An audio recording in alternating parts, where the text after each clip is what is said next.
अंग्रेजी में एक पुरानी कहावत है, I hate to say that I told you so. मुझे अच्छा नहीं लगता कि मैं आपको बताऊं कि मैंने तो यूं ही पहले भी कहा था, लेकिन हम कहते आए हैं, बहुत अरसे से कहते आए हैं कि जीएसटी का जो स्ट्रक्चर बनाया है, जल्दबाजी में लागू किया गया है, उसके नतीजे अच्छे नहीं होंगे। आज वही हुआ है। फाइनेंस सेक्रेटरी अजय भूषण पांडे हैं। उन्होंने पार्लियामेंट की जो स्टैंडिंग कमेटी है इकोनॉमिक अफेयर्स को लेकर, उनको बताया है कि जो केंद्र सरकार है वो राज्यों को, जो स्टेट्स हैं, उनको उनका जीएसटी का हिस्सा देने की हालत में नहीं है। तो जीएसटी का हिस्सा राज्यों को जाना था, वो देने की हालत में नहीं है। ये अंग्रेजी अखबार द हिंदू के सूत्रों के हवाले से जानकारी दी गई है। और पार्लियामेंट्री स्टैंडिंग कमेटी के जो अध्यक्ष हैं वो हैं बीजेपी के एमपी जयंत सिन्हा। जो पार्लियामेंट्री स्टैंडिंग कमेटी है, इसकी बैठक में हिस्सा लेने वाले कम से कम 2 सदस्यों के मुताबिक कोरोना वायरस महामारी और लॉकडाउन की वजह से रेवेन्यू की कमी पर एक सवाल के जवाब में ये फाइनेंस सेक्रेटरी ने ये टिप्पणी की। उन्होंने जिम्मा मतलब कोरोना वायरस पर डाल दिया और लॉकडाउन पर डाल दिया। लॉकडाउन तो समझ में आता है, 4 घंटे के नोटिस पर किया गया, लेकिन जीएसटी का जो स्ट्रक्चर है, जिसमें पता नहीं कितने बदलाव लाए गए हैं अब तक, उसके बारे में जिक्र नहीं किया उन्होंने। तो सदस्यों ने फिर सवाल किया, जो मेंबर्स है, कि राज्यों की जो सरकार, राज्यों की जो हक है, उस पर किस तरह से अंकुश लगा सकती है। इसके जवाब में पांडे, जो फाइनेंस सेक्रेटरी हैं, उन्होंने कहा कि अगर जीएसटी कलेक्शन एक निश्चित सीमा से नीचे चला जाता है तो जीएसटी एक्ट में राज्य सरकारों को मुआवजा देने के फॉर्मूले को दोबारा से लागू किया जा सकता है। उनका इशारा था कि कुछ तरमीम करके शायद। सोमवार को फाइनेंस मिनिस्ट्री ने बताया था कि सेंट्रल गवर्नमेंट ने फाइनेंशियल ईयर 2019-2020 के लिए जीएसटी मुआवजे की 13,806 करोड़ की अंतिम किस्त जारी कर दी है। देश के सभी राज्यों को पिछले फाइनेंशियल ईयर में जीएसटी कॉम्पेंसेशन के तौर पर कुल 1,65,000 करोड़ रुपए दिया गया था। मेरे साथ हैं प्रोफेसर प्रवीण झा। आप अर्थशास्त्री हैं, जेएनयू में प्रोफेसर हैं। प्रवीण, हमेशा की तरह बहुत बहुत शुक्रिया अपना वक्त हमें देने के लिए। मेरा पहला सवाल यह है कि ये जो कहा है कि जीएसटी एक्ट में तरमीम की जा सकती है, उसे दोबारा लागू किया जा सकता है, जीएसटी हिस्सेदारी का भुगतान करने की हालत में नहीं है, फाइनेंस सेक्रेटरी ने ये कहा है, इसके क्या मायने हैं? क्या जो फॉर्मूला अभी तक चल रहा है, जिसमें बहुत चेंजेस हुए हैं, अभी मौजूदा हालात में फिट नहीं बैठ रहा? ये सरकार की बहानेबाजी है कि हम हालत पैसे नहीं दे सकते, इसकी हकीकत क्या है? फॉर्मूला के बारे में बताइए। जी, मूल बात यह है कि देखिए, इसके कॉम्पनसेशन को लेकर जो ये था कि 5 साल तक राज्यों को जो है, जिनका कर का हिस्सा जो पहले था, अगर उससे कम होता है तो उनको कॉम्पनसेट किया जाएगा। उसके लिए एक नीति और फार्मूला बनाया गया था। तो ये जो अभी कहा जा रहा है, इसका सीधा मतलब ये है कि अब वो कॉम्पनसेशन जो होना था वो शायद नहीं हो, और ये इसलिए भी हो सकता है क्योंकि एक कानूनी प्रतिबद्धता नहीं है। जो जिस तरीके से जीएसटी की संरचना हुई थी, उसमें ये बहुत स्पष्ट है कि एक स्टैट्यूटरी राइट के तौर पर अगर आप उसको देखेंगे तो वो चीज नहीं थी इसमें, कि राज्यों को जो है ये मिलना ही मिलना है। अब क्या है, अगर वो नहीं मिलेगा तो कहां जाएंगे? अब वो सुप्रीम कोर्ट का दरवाजा खटखटाएंगे, कानूनी रास्तों का अख्तियार करेंगे। तो इस तरह की बात कही जा रही है। जो अंदेशा जो है, जो इंगित किया गया है, मैं उसके आधार पर कह रहा हूं। मूल बात जो मुझे लग रही है कि अब ये कहा जाएगा कि चूंकि पैसे हमारे पास इतने नहीं है, तो जिस रेट पे हम कॉम्पनसेट कर रहे हैं तो वो हम नहीं करेंगे। ये मूल बात जो है, जो निकल के आ रही है, जो अभी तक जो पांडे जी ने कहा और जो अखबारों के माध्यम से जो हमने सुना है, वो बहुत स्पष्ट है कि अब राज्यों को उनके भरोसे छोड़ दिया जाएगा कि नहीं होता है, हम क्या करें, हमने तो हाथ खड़े कर दिए। ये है कि मार्च तक का पैसा उन्होंने दे दिया है, ये बात सही है, लेकिन वो भी आप जानते हैं कितनी जद्दोजहद के बाद उनको मिला। तो अभी स्थिति ये बन रही है कि अगर हम, यानी कि केंद्र आपको देने की स्थिति में नहीं है, हम अभी कुछ नहीं कर सकते। जी, तो नया मतलब फॉर्मूले में जो तरमीम है, परिवर्तन है, संशोधन है, वो ये हो सकता है। जी, मैं यही कह रहा हूं कि मूल बात यह है कि उसमें यह कहा जाएगा कि अब हम दूसरे रास्ते, दूसरे तरीके अख्तियार करके जो संभव हो पाएगा हम आपको देंगे, लेकिन जो हमने पहले तय किया था वो हम आपको नहीं देंगे। जैसा मैंने आपसे पहले भी कहा कि एक जो लीगल बैकिंग उसकी नहीं थी, चूंकि लीगल बैकिंग नहीं थी उसको इनफैक्ट उस एक्ट से बाहर रखा गया था। ये असल समस्या है वहां पर।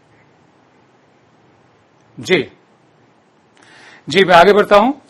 जो पार्लियामेंट्री कमेटी है, इसके जो मेंबर्स हैं जो ऑपोजिशन पार्टी से हैं, वो काफी आक्रामक एग्रेसिव नजर आए। तो सूत्रों के मुताबिक कांग्रेस के एमपी मनीष तिवारी, अंबिका सोनी, गौरव गोगोई और एनसीपी के जो एमपी हैं प्रफुल्ल पटेल ने बहुत बढ़ चढ़कर अर्थव्यवस्था के मौजूदा हालात पर चर्चा की मांग भी की। लेकिन संसद बंद है, जैसे आप जानते हैं, तो चर्चा के भी सब दरवाजे बंद हैं। बहरहाल सूत्रों के मुताबिक मनीष तिवारी ने कहा कि 23 मार्च को संसद में पास हुए बजट का अब कोई मतलब नहीं रह गया है। क्योंकि वो जीएसटी कलेक्शन के बारे में तब की मान्यताओं पर आधारित था। उन्होंने कहा कि ओवरऑल रेवेन्यू की कमी पर, पैसे की कमी पर सरकार की तरफ से अभी तक कोई स्पष्ट बयान भी नहीं आया है।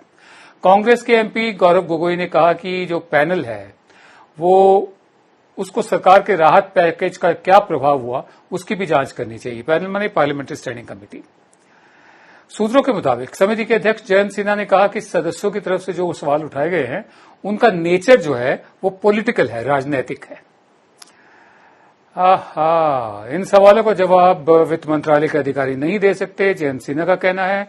इसका जवाब सिर्फ वित्त मंत्री संसद में इस विषय पर बहस के दौरान दे सकती हैं। संसद ही बंद हो तो क्या जवाब देंगी। एनसीपी के एमपी प्रफुल्ल पटेल ने कहा कि अगर ये वित्त संबंधी जो पार्लियामेंट्री कमेटी है इकोनॉमिक अफेयर्स की, अर्थव्यवस्था के हालात के जो बेसिक बुनियादी सवाल हैं उस पर चर्चा अगर नहीं कर सकती तो फिर इस पार्लियामेंट्री कमेटी को डिसॉल्व करना, भंग करना ही बेहतर होगा। प्रवीण, मेरा दूसरा सवाल आपसे ये है क्या आपको लगता है कि सरकार मौजूदा आर्थिक संकट पर चर्चा से बच रही है? आखिर क्यों?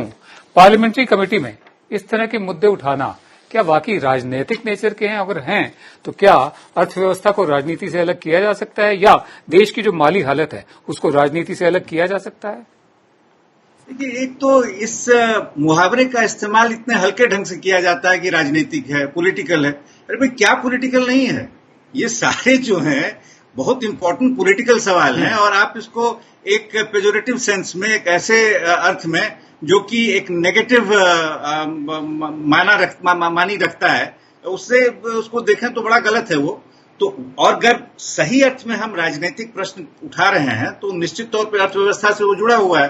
तो इसलिए ये कहना कि ये जो है इसका जवाब हम नहीं दे सकते, वो भी गलत है। वो बेसिकली पल्ला झाड़ने वाली बात है। और इसमें जो है कहीं कोई संदेह मुझे नहीं लगता है कि इस कमेटी के जो हेड हैं, वित्त मंत्री जो हैं, उनको चाहिए सबसे पहले तो वही खुलासा करें। नहीं तो कम से कम ये जो एक प्रावधान बनाया गया है, आप एक स्टैंडिंग काउंसिल है, आप उसमें बातचीत करते हैं, आप मीटिंग करते हैं, आप बताएं कि अगर ये नहीं हो रहा है तो क्यों नहीं हो रहा है और अगर ये नहीं होगा तो क्या होगा।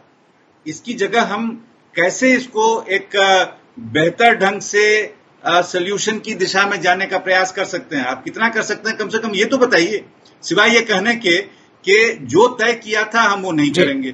वो बात तो समझ में आ गई, लेकिन उसके आगे क्या होगा।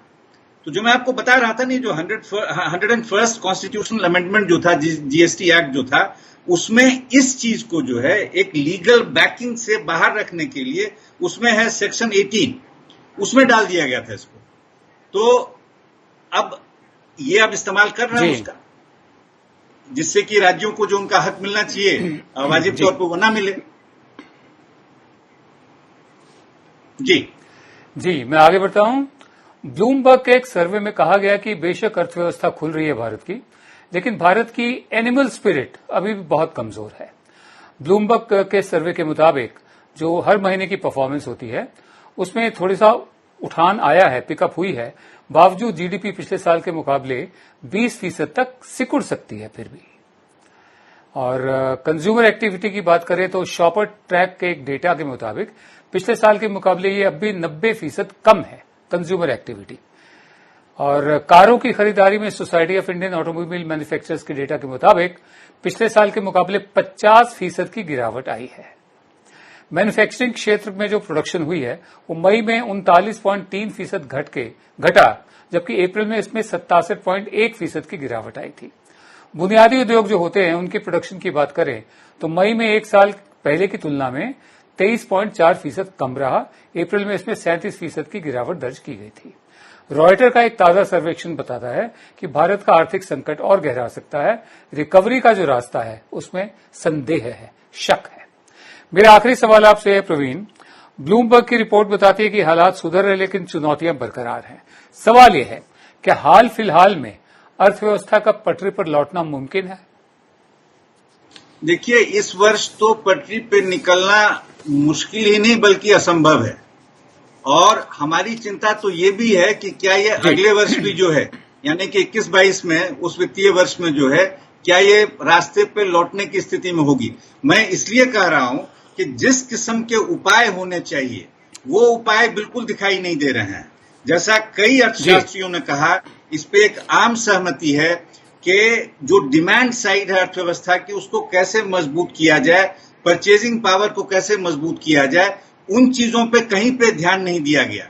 जहां पैसा डालने की जरूरत है सीधा आप बिल्कुल उससे भाग रहे हैं, ऐसी चीजों पे पैसा खर्च कर रहे हैं जिसकी कोई सार्थकता नहीं है। सेंट्रल विस्टा पे खर्च करने की अभी क्या आवश्यकता है? क्या उसको 2 वर्ष के लिए 3 वर्ष के लिए टाला नहीं जा सकता है? इस किस्म की चीजें जिसपे आपको ध्यान देना चाहिए अर्थव्यवस्था में, जहां सीधे आप इंजेक्ट कर सकते हैं रिसोर्सेज, आप बिल्कुल नहीं कर रहे हैं। सब कुछ डाल दे रहे हैं बैंकिंग सेक्टर पे। बैंकिंग सेक्टर जो है अब हाय तौबा मचा रही है। वो कह रही है कि भाई हम कितना झेल सकते हैं ये। Private sector in any case पल्ला झाड़ने में लगी हुई है। जो बाकी सेक्टर्स भी जो हैं, और उसमें आप देखें जो सरकारी सेक्टर्स हैं उसकी स्थिति जो है वो बिल्कुल उहापोह वाली बनी हुई है।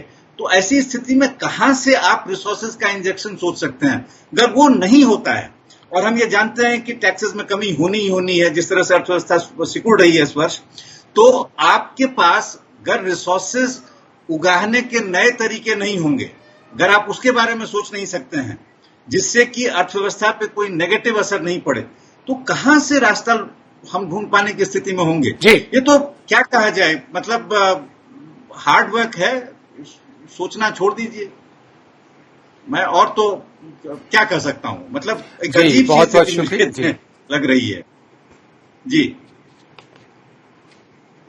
जी बहुत शुक्रिया आपका प्रोफेसर प्रवीण झा, हमेशा की तरह अपना वक्त हमें देने के लिए। आप सबको याद होगा दर्शकों को कि किस धूमधाम से रात के 12 बजे जीएसटी की घोषणा की गई थी संसद में और पूरे संसद भवन को सजाया गया था। हालांकि जीएसटी या किसी भी नए कानून की घोषणा एक बहुत रूटीन मैटर होता है, लेकिन क्यों हर चीज का, क्योंकि एक इवेंट बनाना है, चाहे वो जीएसटी हो चाहे वो 5 जहाज हों जो आज रफाल के आए हैं, इसके बारे में बाद में बात करेंगे, उसका भी इवेंट बना दो। तो इवेंट बना दिया था, नतीजे हम सबके सामने आ रहे हैं।